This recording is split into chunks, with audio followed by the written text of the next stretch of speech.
John Tavares is a Toronto Maple Leaf. I still can't believe I'm saying that. Oh my god. This is like the first time in my life, the first time in a lot of people's lives, I think, that the Leafs have finally actually gotten a #1 free agent after being in the mix for I don't know how many years. This was giving me flashbacks to the Brad Richards saga years ago. But this time the Leafs did it. We got our guy. John Tavares is coming home and he's going to be a Maple Leaf. The deal is 7 years, $11 million a year for $77 million total, which is a little steep. It makes him the second highest paid player, tied for the second highest paid player in the NHL, with Drew Doughty behind, of course, Connor McDavid. And, well, I mean, I can't believe it. I'm still excited as hell. But we need to discuss what exactly this means for the Leafs this season and going forward, especially in terms of cap space, because, well, we got to see exactly what this $11 million a year is going to do to us in the long term, in terms of having to re-sign Matthews, Marner, and Nylander. Now, right now, well, this coming season, things look really good. Sure, we lost Bozak and JVR, but, I mean, we have guys like Kapanen and Johnsson who really should not be fourth liners and aren't fourth liners. And the fact that they were fourth liners last season, they were not getting the minutes they deserve.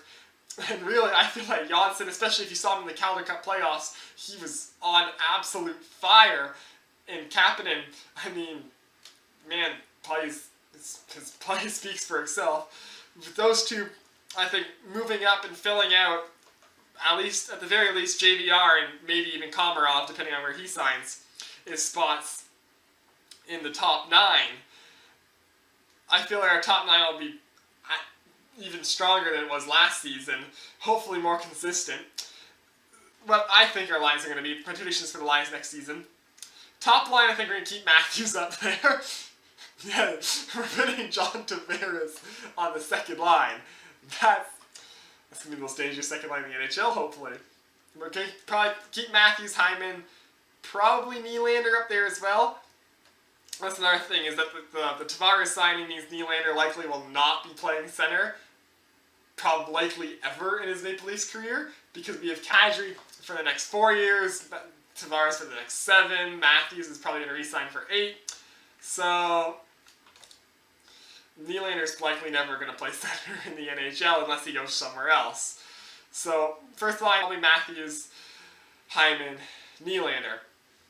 Second line, Tavares, Marner, and honestly, you could put anyone else. You could put Marleau up there, but I liked Kadri and Marleau next season, and I think it would be good to keep those two together. Although you do have Tavares and Marner together, so it'd be nice to have a scorer like Marleau on that line with them. So Marleau could either be with Tavares or he could be with Kadri, either or, and then we'll probably have something like Kadri, Johnsson, and Kapanen on the third line. Or Johnsson could go up to the second line, and you have Marleau on the third with Kadri. Either or, it's probably quite fluid. You still have Connor Brown, best fourth liner in the NHL. Sorry, Connor. I think Cappy's got the speed, and I think Cappy's got an edge. Connor Brown on the fourth line with maybe Josh Levo. He may still sign someone else to fill that gap. May still bring maybe someone new up from the minors. And honestly, that fourth line center job seems open. It could be Gauthier if he finally gets in and takes what really should be his, given what we drafted him to be. Or it could be someone else like a Par Lindholm, Trevor Moore.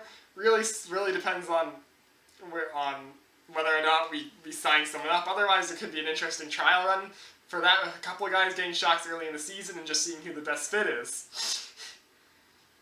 But really, I mean, Tavares, Matthews, and Kadri, that is some of the best center depth in the NHL, especially because Kadri already is a 30-goal scorer, and now you're throwing in an 80-plus point man at Tavares and a 40-goal scorer in Matthews. If you're a defending team, if you're coming into Toronto to play these guys, who do you shut down? I mean, Kadri's going to shut be playing as our shutdown line against top line, obviously. But you gotta choose, who do you send your shutdown line against? Tavares or Matthews? That's an impossible decision. You can't make that.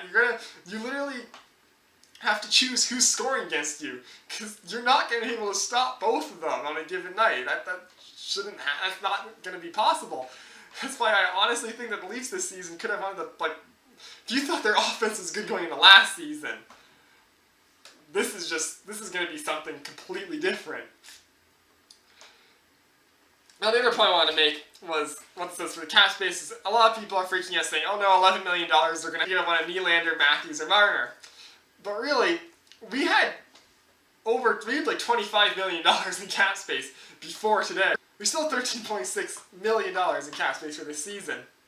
Now, we still need to sign, of course, Nylander, but in my opinion, Nylander is maybe a $6 million guy. I don't really see him making much more than that. So that's still looking at almost $8 million in cap space once Nylander's signed.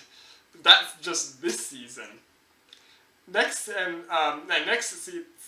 he's going to be $29 million in cap space. They're on, again, 6 for Nylander. Still $23 million of cap space. Assuming the cap stays level, the cap goes up another $2 million. You're looking at maybe $25 million in cap space to sign our guys next year, which I'll get to that in a bit. But for this year, we have $13.6, almost $14 million to sign Nylander and possibly boost our D-line if we feel that we need to do that, or maybe make a trade later in the season. Gives us we have a lot of wiggle room this season, despite what people are saying about the salary cap being tight for the Leafs.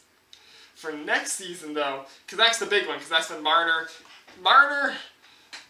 Matthews, Kapanen, Levo, if you care about him, Gardner, and Carrick all need to get re-signed, and Hainsey, but Hainsey's going to be 38 years old then, so he likely will just retire or sign for maybe a one-year deal for less than the $3 million he's getting paid now.